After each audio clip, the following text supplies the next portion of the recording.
বিসমিল্লাহির রহমানির রহিম। দেশ এবং প্রবাস যে যেখান থেকে দেখতেছেন সবাইকে আসসালামু আলাইকুম। আজকে আমাদের সম্মানিত অতিথি জনাব এ কে এম তুয়াম ভাই, বিশ্বনাথ এসএনবির সম্মানিত পরিচালক এবং আমাদের মানবতার গড়ের অন্যতম শুভাকাঙ্ক্ষী, শ্রদ্ধেয় বড় ভাই প্রবাস গমন উপলক্ষে আজকের সম্বোধনা অনুষ্ঠান। উনি এই মুহূর্তে আজকে উনার প্রবাস গমন উপলক্ষে আমরা ওনাকে সম্বোধনা প্রদান করেছি, সম্মাননা ক্রেস্ট প্রদান করেছি, সম্মাননা বেস প্রদান করেছি এবং ফুলের শুভেচ্ছা জানিয়েছি। তো এই মুহূর্তে শ্রদ্ধেয় বড় ভাই আজকে আমাদের মানবতার গড়ে এসেছেন, সেই সম্পর্কে এবং ওনার মানবতার গড়ে বিভিন্ন প্রোগ্রামে এসেছেন। আজকে উনি আমাদের অফিসে এসেছেন, উনি বলবেন এবং আমাদের সাথে যে দীর্ঘদিনের সম্পর্ক আজকে সম্বোধনা অনুষ্ঠানে সেই সম্পর্কে একটু কথা বলবেন।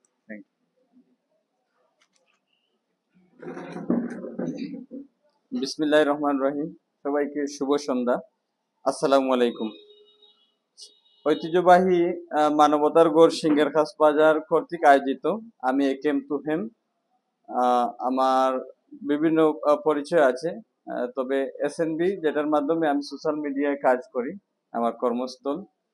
পাশাপাশি আমি বিশ্বনাথ প্রেস ক্লাবের সহসভাপতি, বিশ্বনাথ উপজেলা প্রেস ক্লাবের। এছাড়া উপজেলা ক্রিকেট অ্যাসোসিয়েশনের সাবেক সাধারণ সম্পাদক, বর্তমানে সহসভাপতির দায়িত্বে রয়েছে। এছাড়া আরো সংগঠনের সাথে সম্পৃক্ত রয়েছি। সবচেয়ে বড় কথা, এই মুহূর্তে যে জায়গায় আমি দাঁড়িয়ে কথা বলছি, এটা বৃহত্তর বিশ্বনাথের অত্যন্ত সুনামধন্য একটা সংগঠন, মানবিক সংগঠন, ঐতিহ্যবাহী মানবতার গড় সিংহের খাস বাজার। এদের কাজ হচ্ছে, এই সংগঠনের কাজ হচ্ছে তারা মানবিক কাজ করে থাকেন। ইতিমধ্যে আমাদের এসএনবি সহ বিভিন্ন মাধ্যম, বিভিন্ন চ্যানেল তাদের মানবিক কাজগুলো তুলে ধরেছেন। আমি তাদের কর্মতৎপরতা দেখে, কার্যক্রম দেখে অত্যন্ত আনন্দিত এবং আমি গৌরবান্বিত এই যে মানবিক কর্মীদের পাশে বসে এখানে একটা প্রোগ্রাম করলাম। এবং ইতিমধ্যে আমি সম্মানিত বোধ করছি যে তারা এই ব্যাচটা যদিও ছোট, আমার কাছে এটা বিশাল একটা প্রাপ্তি মনে হচ্ছে। আমি আপনাদেরকে ধন্যবাদ এবং কৃতজ্ঞতা জানাচ্ছি এই ব্যাচ প্রদান করার জন্য।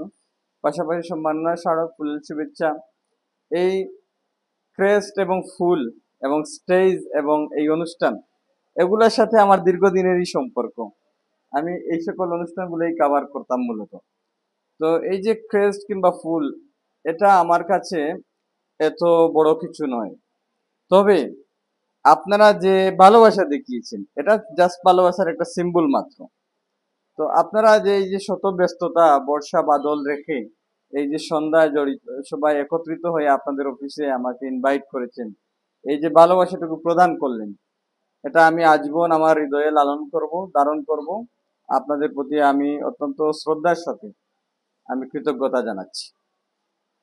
আপনাদের যে ভালো কাজগুলো করছেন, আমি দোয়া করি মহান আল্লাহ রাব্বুল আলামিন এর উত্তম যা যা আপনাদেরকে ইহকাল এবং পরকালে দান করুন, এই দোয়াটুকু করি।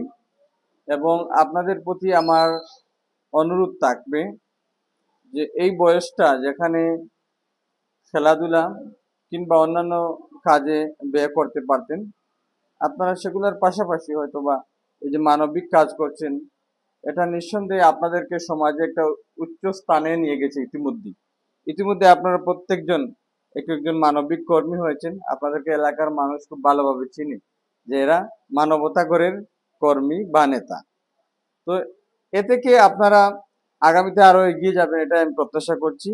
এবং আমি প্রবাসী যারা এই মানবতা গড়ের কার্যক্রমে যারা ডোনেট করেন, সাপোর্ট করেন অর্থ দিয়ে, আপনাদের বলবো কাছ থেকে যতটুকু দেখেছি, এখানে কাউকেই মনে হয়নি যে এরা খারাপ কিংবা এরা এই ভালো কাজে টাকা পয়সা লুটপাট করবে কিংবা কোনো ধরনের বেপথে এরা খরচ করবে। আমি তো দেখেছি এরা অত্যন্ত আন্তরিক, তারা প্রয়োজন বুঝে নিজের পকেট থেকে আরো এড করে মানুষের জন্য ভালো কাজ করার চেষ্টা করছেন।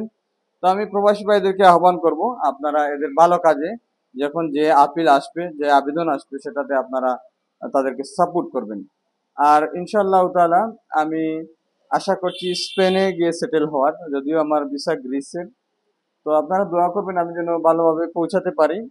আর স্বাভাবিক কারণে প্রবাসে গেলে মানুষ প্রথম 6 মাস কিংবা 1 বছর একটু স্ট্রাগল করে, একটা ভালো অবস্থানে যেতে তার 2-3 বছর সময় লেগে যায়।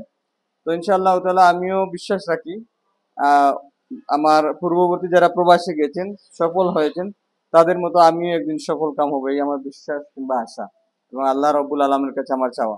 ইনশাআল্লাহ তাআলা যখন আমি আমার পরিবারের চাহিদা মিটিয়ে মোটামুটি একটা স্টেবল পজিশনে আসব, আপনাদের তো এই কার্যক্রম লং টাইম প্রসেসটা চলবে, আপনারা আমাকে স্মরণ করবেন, আমি চেষ্টা করবো আপনাদের এই মানবিক কাজে পার্টিসিপেট করার।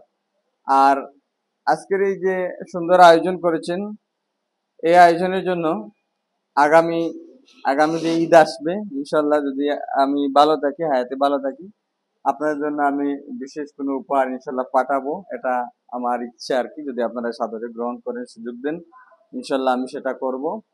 আর মানবতার গড় সিংহের খাস বাজার বিশ্বনাথে যত মানবিক সংগঠন আছে কিংবা বিভিন্ন সংগঠন তো রয়েছে, তার মধ্যে এটা অন্যতম একটা পজিশন অলরেডি নিয়ে নিয়েছে।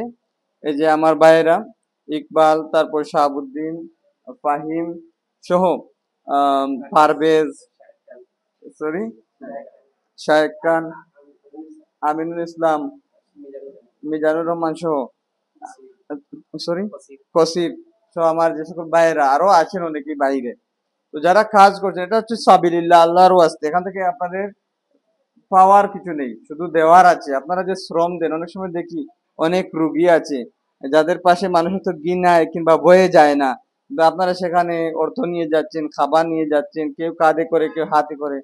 এটা নিঃসন্দেহে আল্লাহ রবুল আলমিন দেখছেন, এর উত্তম যা পাবেন। আর কে কি বললো, অনেক মানুষ আছে ভালো কাজ করলে আপনাকে হিংসা করবে, আপনার বিরুদ্ধে আপনার পিছনে প্রোপাগান্ডা ছড়াবে, এগুলোতে কান দেবেন না। সমাজে আজকাল ভালো কাজ করতে গেলে একগুলো মানুষ পিছন থেকে লেগে তাকে টেনে ধরার জন্য, এটাকে ওভারকাম করার নামই হচ্ছে সফলতা এবং মানবতা। তো আপনারা সেগুলো করে যান। আর আজকে আমাকে যে ভালোবাসা দেখিয়েছেন, আপনাদের জন্য যতটুকু পেরেছি আমি মিডিয়া কর্মী হিসাবে কাজ করার চেষ্টা করেছি। ভুল ত্রুটি থাকতে পারে চলার পথে, কেউ আমার বয়সে ছোট হবেন, কেউ বড় হবেন, ক্ষমা সুন্দর দৃষ্টি দেখবেন। আর আপনাদের জন্য মন থেকে দোয়া রইল। আর এই ভালোবাসার কথা আমি আজীবন স্মরণ রাখবো। আর আমার সাথে আপনারা দয়া করে যোগাযোগ রাখবেন, যোগাযোগের মাধ্যমে ইনশাল্লাহ আমরা সমাজের আরো ভালো কাজ করবো। আর প্রবাসী সবাই এই মানবতার গৌর সিঙ্গার বাজারকে সাপোর্ট অব্যাহত রাখবেন, এই আশা প্রত্যাশা ব্যক্ত করে সবাইকে ধন্যবাদ জানিয়ে আমার বক্তব্য এখানে শেষ করছি। আসসালামু আলাইকুম। ধন্যবাদ শ্রদ্ধেয় বড় ভাইকে। আজকে ওনার প্রবাস গমন উপলক্ষে সম্বোধন অনুষ্ঠানে এসে ওনার মূল্যবান সময় দেওয়ার জন্য ওনাকে আন্তরিকভাবে আবারও ধন্যবাদ জানাই, এবং উপস্থিত মানবতা গড়ের সকল সহযোদ্ধা সহ আমরা সবাই। তো আসলে তুহাম ভাইর যে আমরা মানবতা গড়ের প্রতি যে একটা আন্তরিকতা ছিল এবং ভালোবাসা ছিল, আসলে সেটা বলে প্রকাশ করার মতো নয়। তো ভাই প্রবাস গমন সুখের হোক, শান্তির হোক, আমরা এই কামনা করি, এবং ভাই যেন প্রবাসের মাটিতে ভালোভাবে সুস্থভাবে যেতে পারেন, আমরা সেই দোয়া এবং কামনা করি। ধন্যবাদ সবাই।